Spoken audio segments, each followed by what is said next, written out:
tell me. How in the world is it going, everybody? It's your buddy Jesse Wayne Taylor. I'm back at it again to do a little bit of Bible reading with you. I hope you've had an awesome day. I have had one of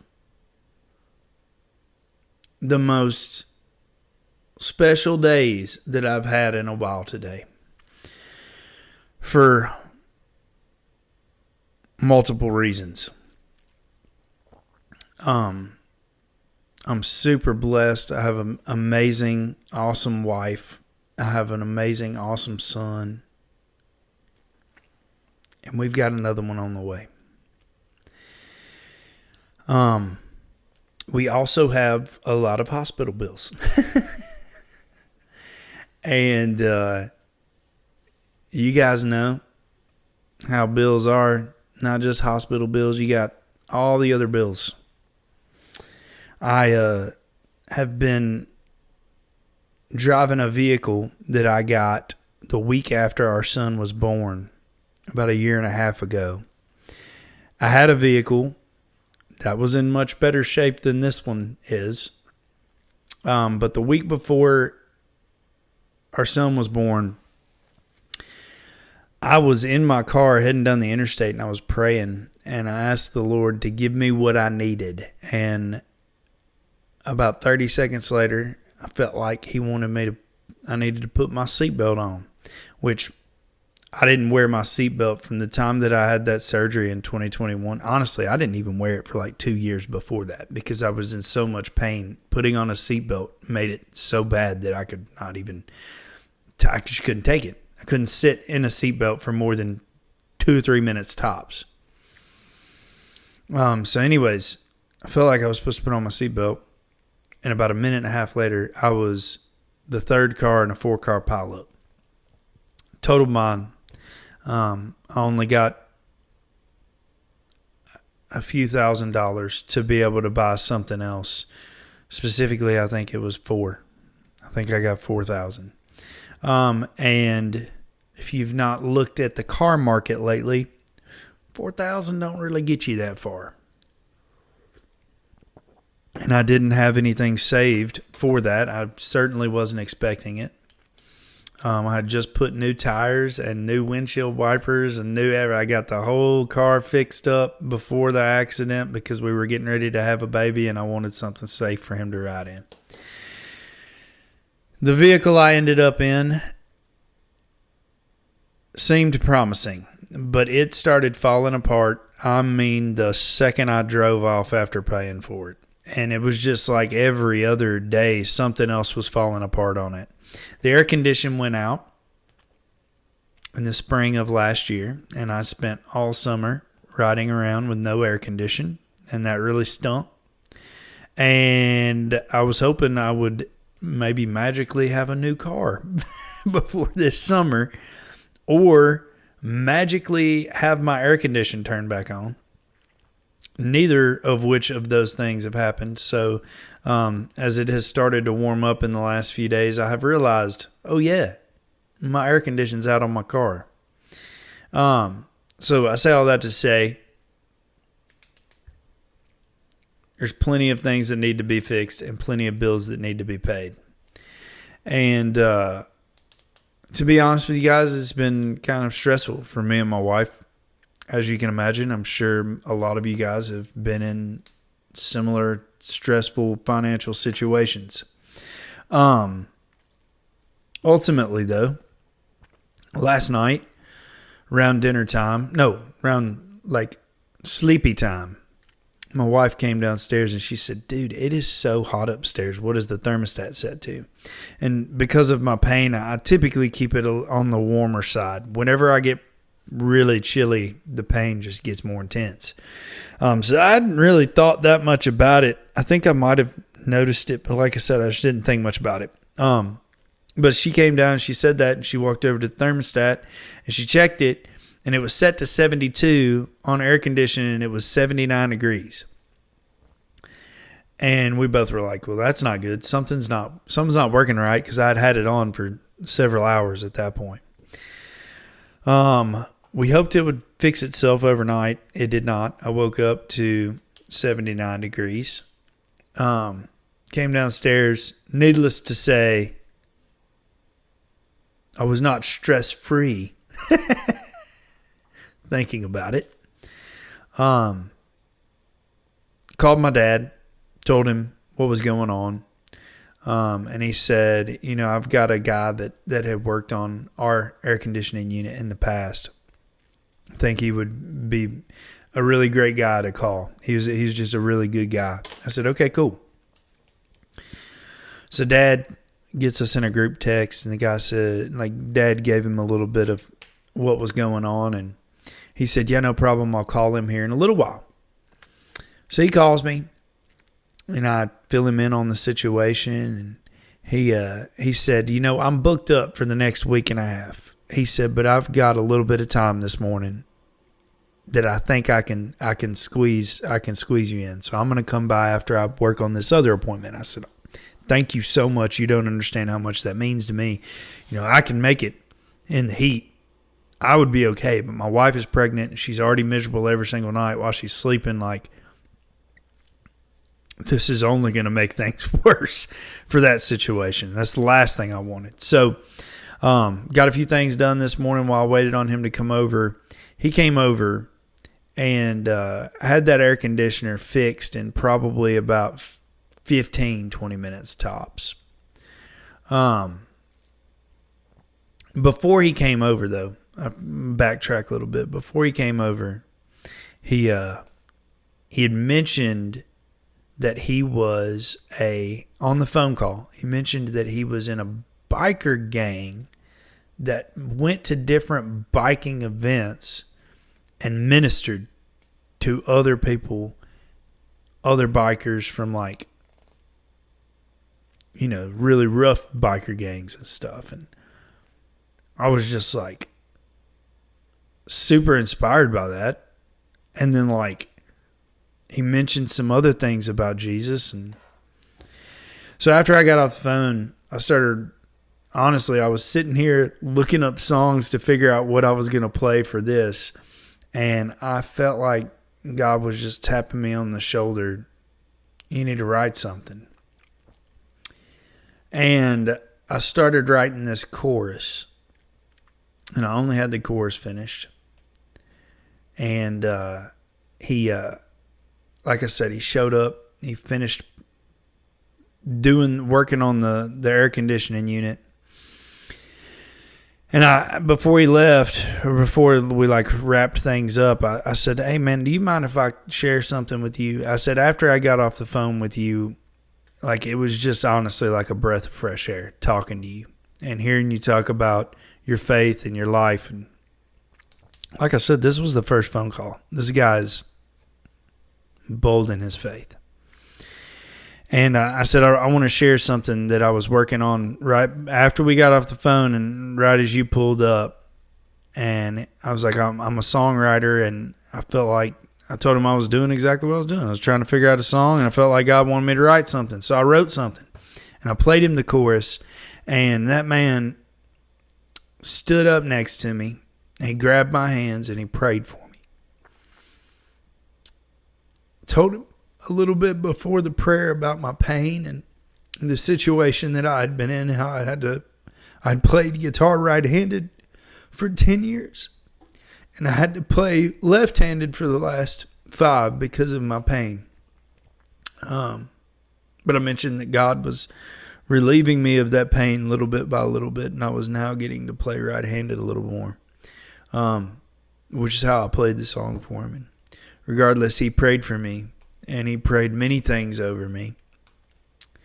And while he was praying, he revealed to me that he was not going to charge me and he wasn't going to take any money and that I was not going to argue with him.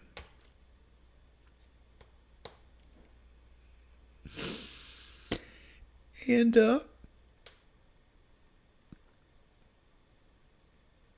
I almost knew it was going to happen before it did.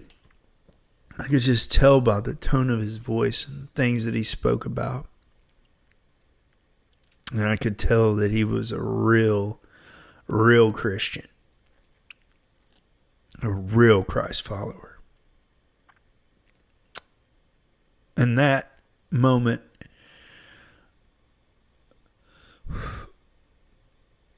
it has changed my life. And I'm so thankful for him sharing his faith and for praying over me, for working on my freaking air conditioning for free. I've been saying it a lot lately, but the Lord will provide.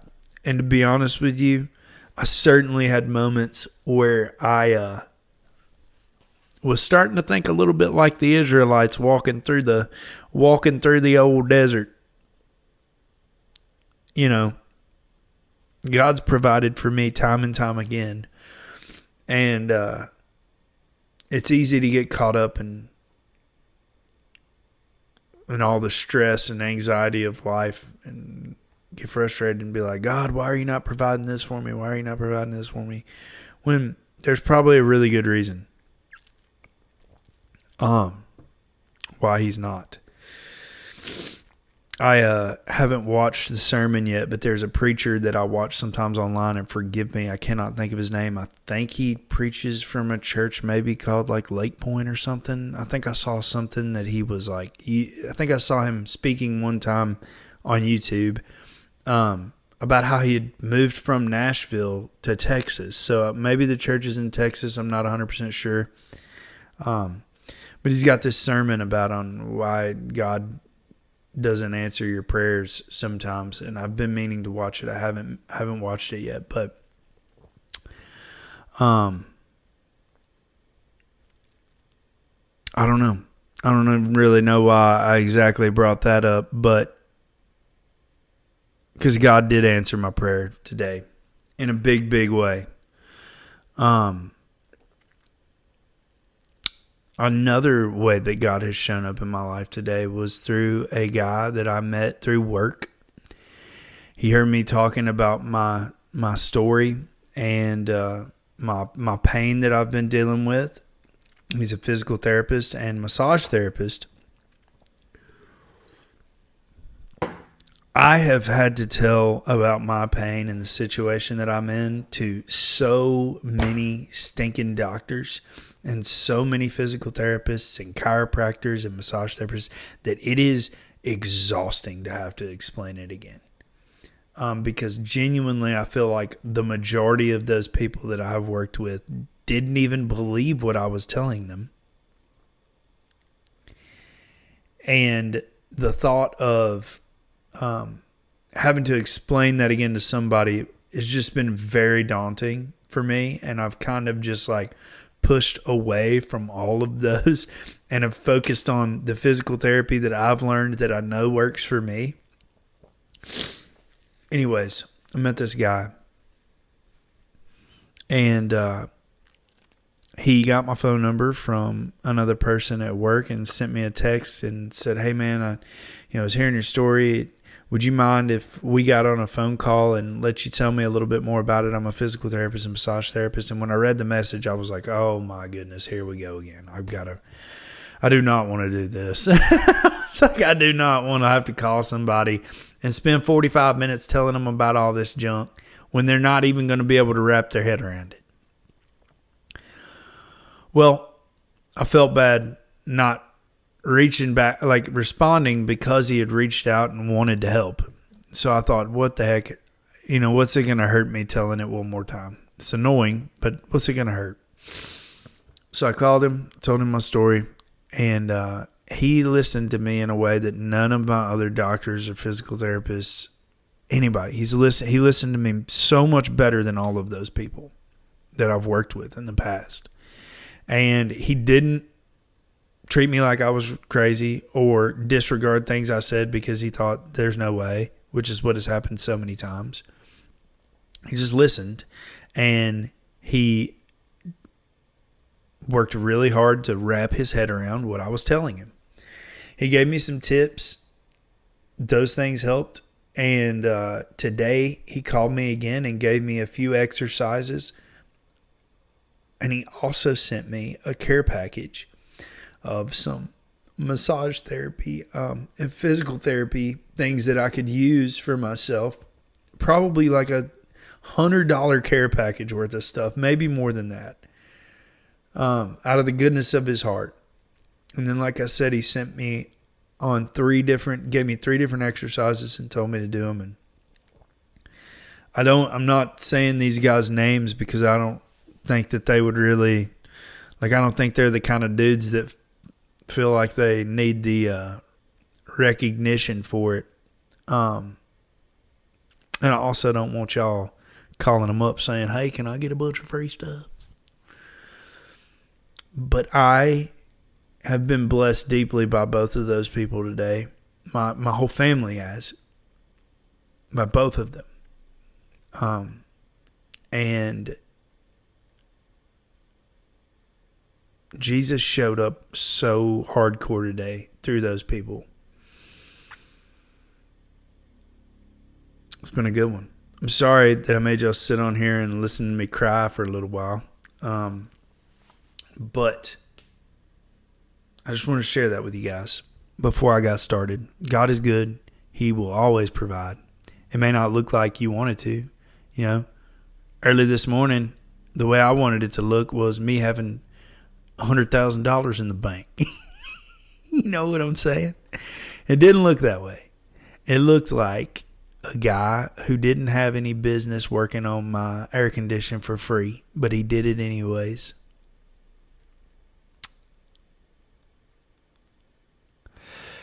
And it looked like a guy who didn't have any business sending me $100 to $200 care package of physical therapy stuff. I would have loved to. This morning I would have been like, man, it'd be awesome if I could just pay for whatever I needed for myself. But I think God allows you into situations where you really see the love that He has for you through other people. And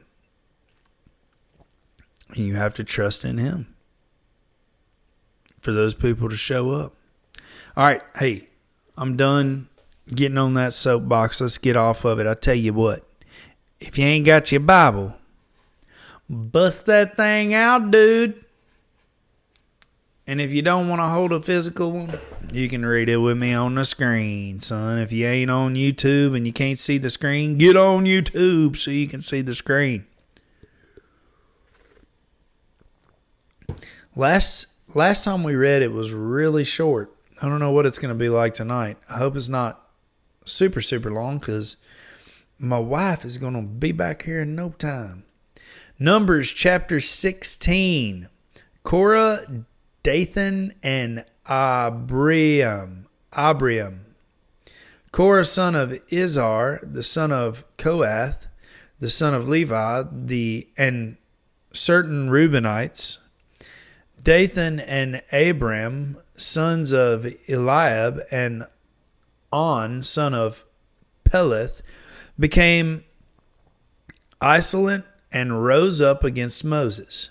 With them were 250 Israelite men, well-known community leaders who had been appointed members of the council.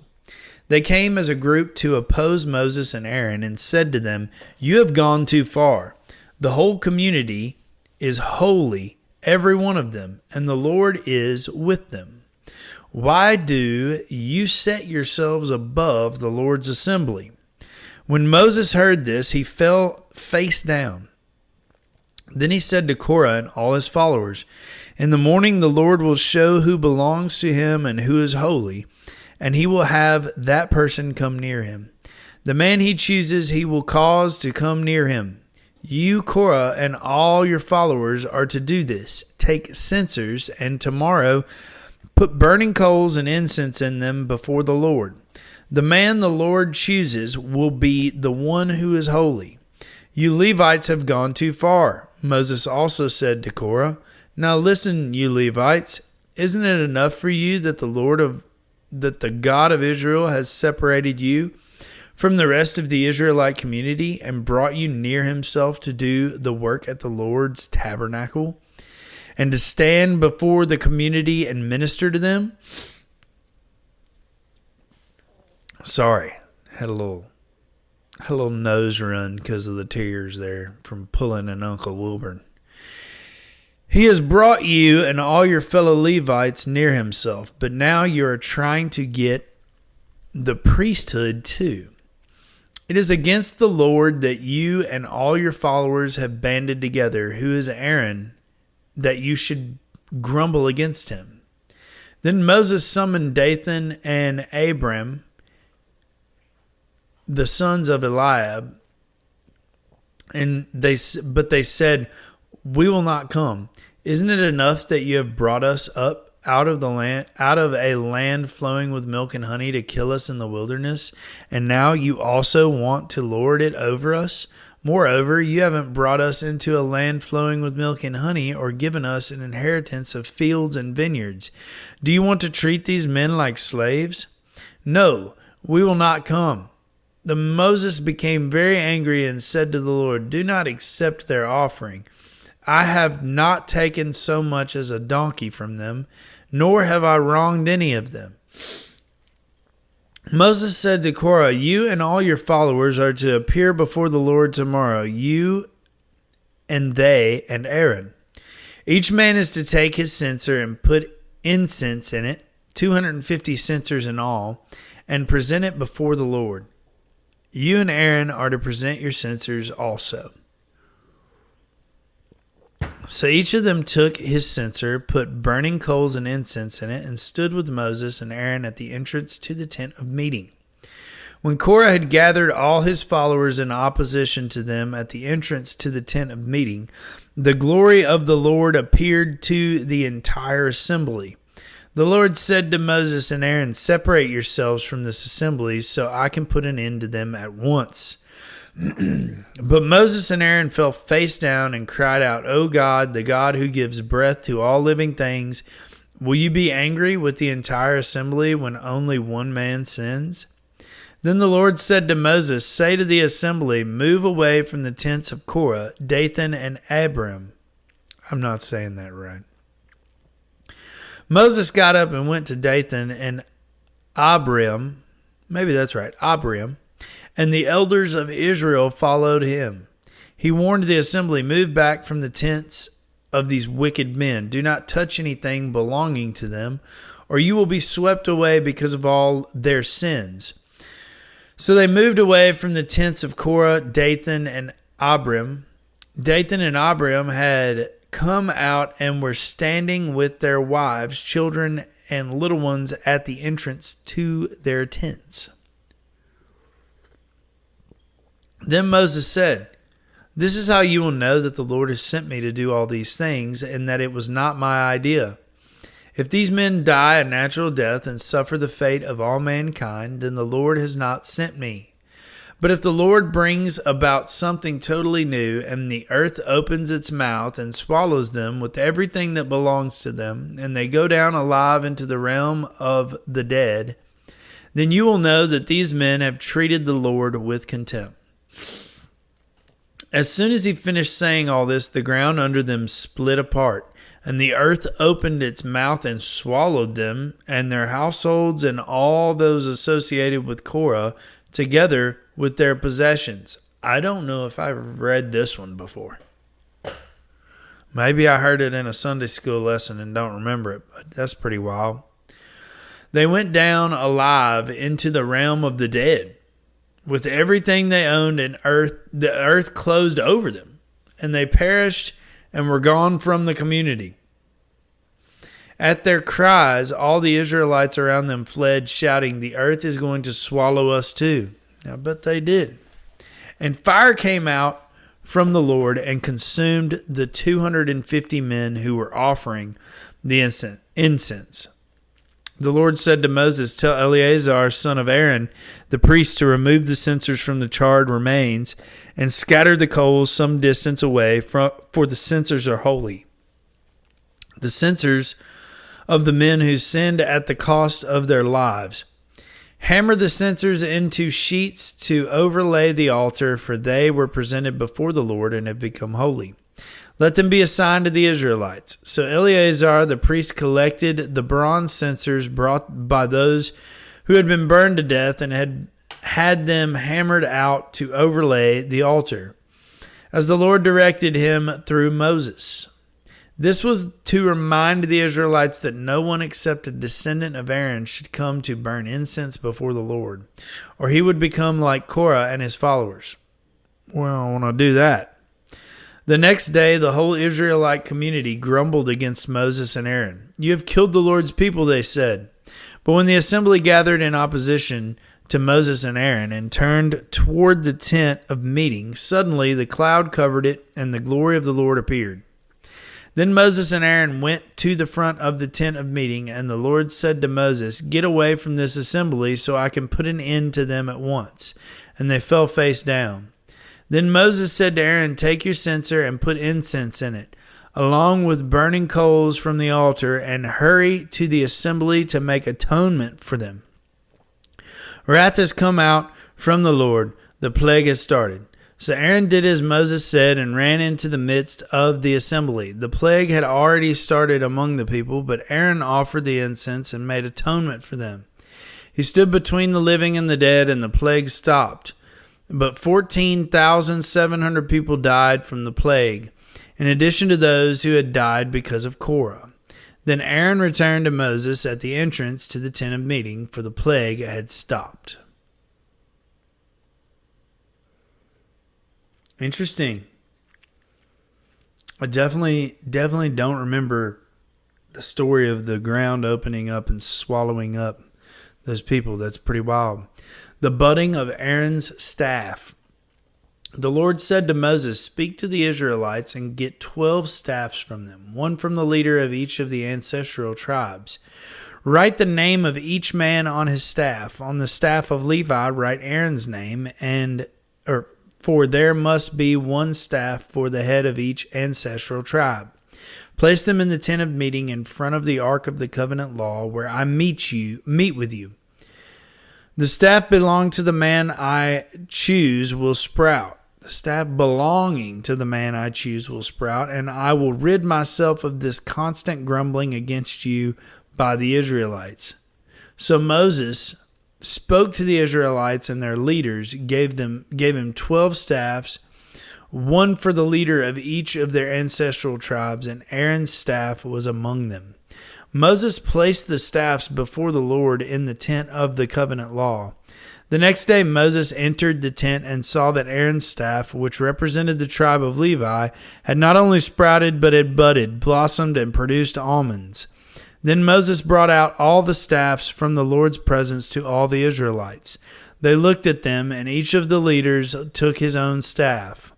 The Lord said to Moses, "Put back Aaron's staff in front of the ark of the covenant law to be kept as a sign to the rebellious. This will put an end to their grumbling against me so that they will not die." Moses did just as the Lord commanded him. The Israelites said to Moses, "We will die. We are lost. We are all lost. Anyone who even comes near the tabernacle of the Lord will die." Are we all going to die? Numbers chapter 18. Duties of priests and Levites. The Lord said to Aaron, "You, your sons, and your family are to bear the responsibility for offenses connected with the sanctuary, and you and your sons alone are to bear the responsibility for offenses connected with the priesthood. Bring your fellow Levites from your ancestral tribe to join you and assist you when you and your sons minister before the tent of the covenant law. They are to be responsible to you and are to perform all the duties of the tent, but they must not go near the furnishings of the sanctuary or the altar. Otherwise, both they and you will die. They are to join you and be responsible for the care of the tent of meeting, all the work at the tent, and no one else may come near where you are. You are to be responsible for the care of the sanctuary and the altar, so that my wrath will not fall on the Israelites again. I myself have selected your fellow Levites from among the Israelites as a gift to you, dedicated to the Lord to do the work at the tent of meeting. But only you and your sons may serve as priests in connection with everything at the altar and inside the curtain. I am giving you the service of priesthood as a gift. Anyone else who comes near the sanctuary is to be put to death. offerings for the priests and Levites. Then the Lord said to Aaron, I myself have put you in charge of the offerings presented to me. All the holy offerings the Israelites give me, I give you and your sons as your portion, your perpetual share. You are to have the part of the most holy offerings that is kept from the fire. From all the gifts they bring me as most holy offerings, whether grain or sin or guilt offerings, that part belongs to you and your sons. Interesting. Eat it as something most holy. Every male shall eat it. You must regard it as holy. This also is yours, whatever is set aside from the gifts of all the wave offerings of the Israelites. I give this to you and your sons and daughters as your perpetual share. Everyone in your household who is ceremonially clean may eat it. I'm getting better with that word, okay? I give you all the finest olive oil and all the finest new wine and grain they give the Lord as the first fruits of their harvest. All the land's first fruits that they bring to the Lord will be yours. Everyone in your household who is ceremonially clean may eat it. Right after I was bragging about doing it well. Everything in Israel that is devoted to the Lord is yours. The first offspring of every womb, both human and animal, that is offered to the Lord is yours. But you must redeem every firstborn son and every firstborn male of unclean animals. When they are a month old, you must redeem them at the redemption price set at 5 shekels of silver, according to the sanctuary shekel, which weighs 20 gerahs. But you must not redeem the firstborn of a cow, a sheep, or a goat. They are holy. Splash their blood against the altar and burn their fat as a food offering, an aroma pleasing to the Lord. Their meat is to be yours, just as the breast of the wave offering and the right thigh are yours. Whatever is set aside from the holy offerings the Israelites present to the Lord, I give you. Oh, goodness. Hold on. Let me re-say that. Whatever is set aside from the holy offerings the Israelites present to the Lord, I give to you and your sons and daughters as your perpetual share. It is an everlasting covenant of salt before the Lord for both you and your offspring. The Lord said to Aaron, you will have no inheritance in the land, nor will you have any share among them. I am your share and your inheritance among the Israelites. I give to the Levites all the tithes in Israel as their inheritance in return for the work they do while serving at the tent of meeting. From now on, the Israelites must not go near the tent of meeting, or they will bear the consequences of their sin and will die. It is the Levites who are to do the work at the tent of meeting and bear the responsibility for any offenses they commit against it. This is a lasting ordinance for the generations to come. They will receive no inheritance among the Israelites. Instead, I give to the Levites as their inheritance the tithes that the Israelites present as an offering to the Lord. Interesting. That is why I said concerning them, they will have no inheritance among the Israelites. The Lord said to Moses, speak to the Levites and say to them, when you receive from the Israelites the tithe I give you as your inheritance, you must present 1/10 of that tithe as the Lord's offering. Your offering will be reckoned to you as grain from the threshing floor or juice from the winepress. In this way you also will present an offering to the Lord from all the tithes you receive from the Israelites. From these tithes you must give the Lord's portion to Aaron the priest. You must present as the Lord's portion, the best and holiest part of everything given to you. Say to the Levites, when you present the best part, it will be reckoned to you as the product of the threshing floor or the winepress. You and your households may eat the rest of it anywhere, for it is your wages for your work at the tent of meeting. By presenting the best part of it, you will not be guilty in this matter. Then you will not defile the holy offerings of the Israelites, and you will not die. Last one for today, folks. Thanks for hanging on with me. Numbers 19, the water of cleansing. The Lord said to Moses and Aaron, "This is a requirement of the law that the Lord has commanded. Tell the Israelites to bring you a red heifer without defect or blemish, and that has never been under a yoke. Give it to Eleazar the priest. It is to be taken outside the camp and slaughtered in his presence. Then Eleazar the priest is to take some of its blood on his finger and sprinkle it 7 times toward the front of the tent of meeting. While he watches, the heifer is to be burned, its hide, flesh, blood, and intestines. The priest is to take some cedar wood, hyssop, and scarlet wool and throw them onto the burning heifer." Interesting. After that, the priest must wash his clothes and bathe himself with water. He may then come into the camp, but he will be ceremonially unclean till evening. Got it right that time. The man who burns it must also wash his clothes and bathe with water, and he too will be unclean till evening. A man who is clean shall gather up the ashes of the heifer and put them in a ceremonially clean place outside the camp. I'm getting it. They are to be kept by the Israelite community for use in the water of cleansing. It is for purification from sin. The man who gathers up the ashes of the heifer must also wash his clothes, and he too will be unclean till evening. This will be a lasting ordinance both for the Israelites and for the foreigners residing among them. Whoever touches a human corpse will be unclean for 7 days. They must purify themselves with the water on the 3rd day, and on the 7th day, then they will be clean. But if they do not purify themselves on the 3rd and 7th days, they will not be clean. If they fail to purify themselves after touching a human corpse, they defile the Lord's tabernacle. They must be cut off from Israel because the water of cleansing has not been sprinkled on them. They are unclean. Their uncleanness remains on them. This is the law that applies when a person dies in a tent. Anyone who enters the tent, anyone who is in it, will be unclean for 7 days, and every open container without a lid fastened on it will be unclean. Wow.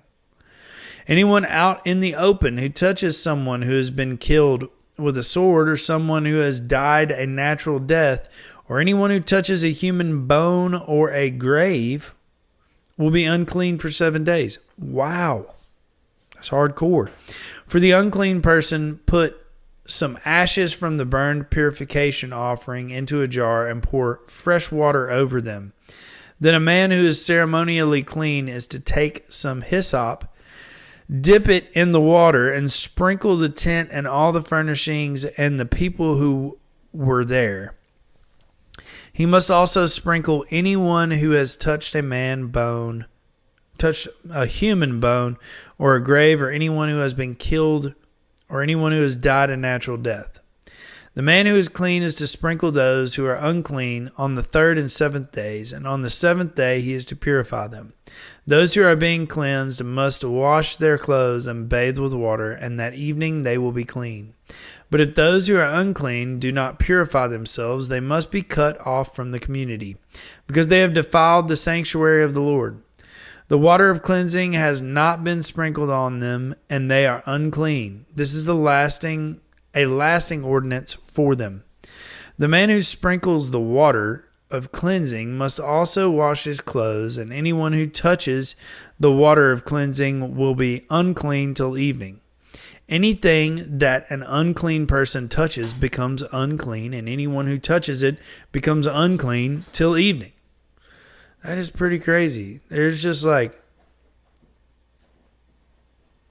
a lot of ways to be unclean. A lot of ways to be unclean. In the Bible back in the day. And it's like kind of crazy, the like laws around like how long you're unclean and stuff too. It's just kind of like shocking to me. Hey, I'll tell you what do you say we do a little bit of worshiping before we wrap this thing up today? What you say? And guess what? I am going to try to play the song that I wrote today that I was telling you guys about. We'll see if it happens. If I mess it up, forgive me. I'll play it for you again some other time.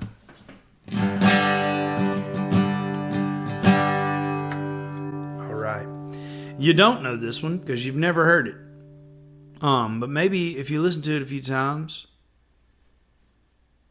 you'll know it by after a few 3 or 4 times listening to it.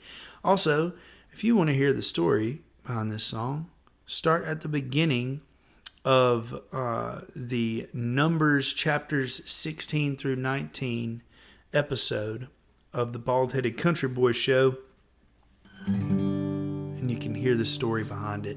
Let's all worship together. This one's called I'll Praise Your Name.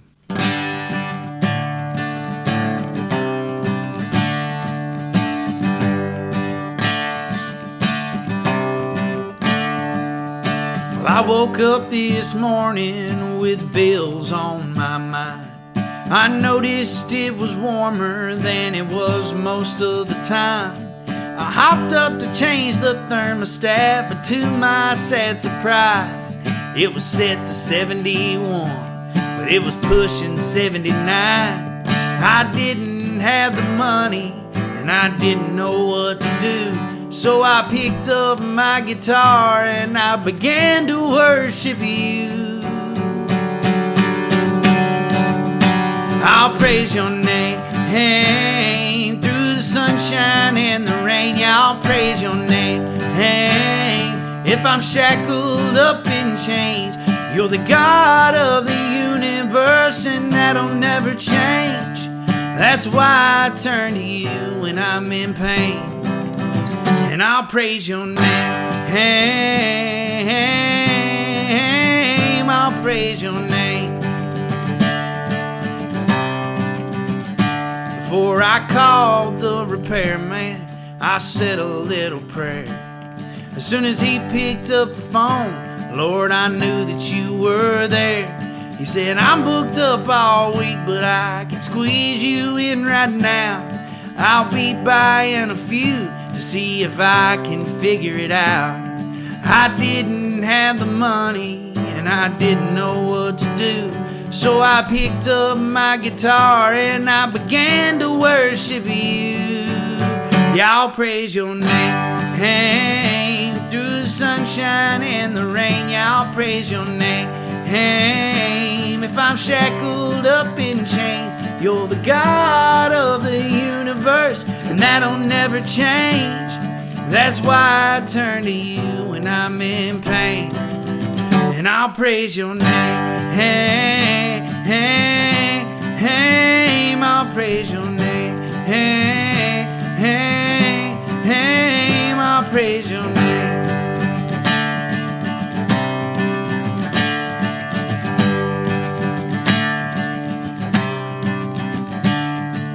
I would have been fine if I was alone, but I had a pregnant wife and a toddler of our own. You, my Lord, provide our every single need. Just gotta let go of our pride and get down on our knees. That man had it fixed in no time at all. Then he prayed for me and wouldn't let me pay, and then my tears started to fall. Yeah, I'll praise your name through the sunshine and the rain. Yeah, I'll praise your name. If I'm shackled up in chains, you're the God of the universe, and that'll never change. That's why I turn to you when I'm in pain. Even when the world says that I'm insane, yeah, I'll praise your name. I'll praise your name. I'll praise your name. All right, y'all think you know it yet? Sing that chorus with me again. Yeah, I'll praise your name through the sunshine and the rain. Yeah, I'll praise your name. If I'm shackled up in chains, you're the God of the universe, and that'll never change. That's why I turn to you when I'm in pain. even when the world says that I'm insane. Lord Jesus, I'll praise your name.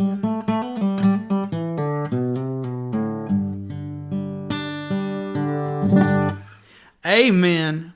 Hallelujah. And praise the Lord.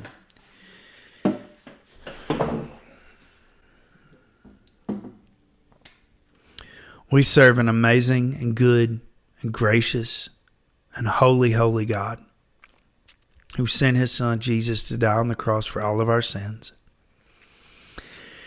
And I just can't say it enough. I can't say it enough.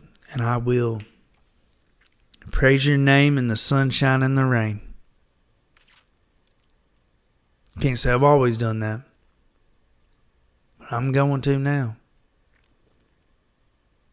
Guys, thank y'all for hanging with me.